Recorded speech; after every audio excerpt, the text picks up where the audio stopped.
Hi friends, in this video we are going to see about the working of full stack web application. So consider a user interface which is generally made up of the scripting languages such as HTML, CSS and JavaScript, which are together called as a front end in which user can interact with the website. Once the user has a front end to interact with the website, he needs to access the database to store and retrieve the values and data. So in this example, we are going to use our backend as SQL database. And now here is the question arises. How does the front end communicates with the backend, and how did the front end know that there is a backend to interact? So here is the term API is introduced.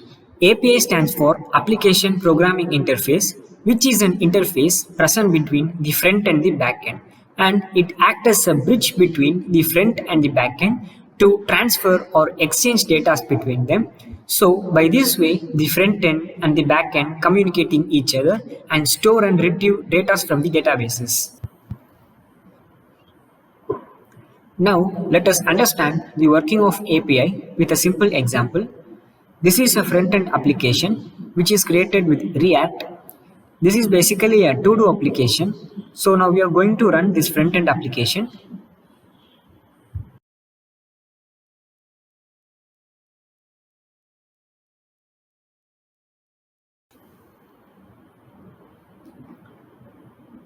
The website has been loaded and executed successfully, but with the error message couldn't fetch data.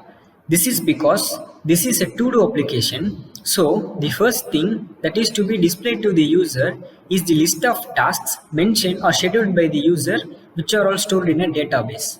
But unfortunately, the front end is unable to fetch the data. This is because the API is currently not running or inactive. So we have to make the API active and check whether the front end is able to interact with the backend. You can notice that the front end with the user interfaces are working good.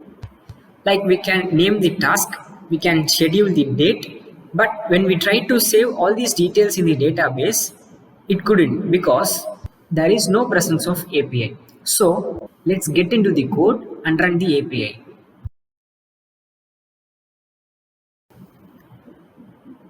Here the Swagger is opening. Swagger is a tool which is used to monitor the API.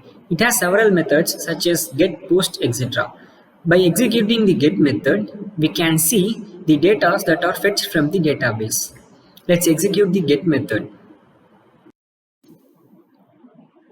It is returning an empty array because we have not added any task to our application. You can confirm it by checking our database. Our database is empty. So let's go to our application and add a new task and check whether the API is working good. Let's reload our website, add the task and mention the date, and let's schedule it.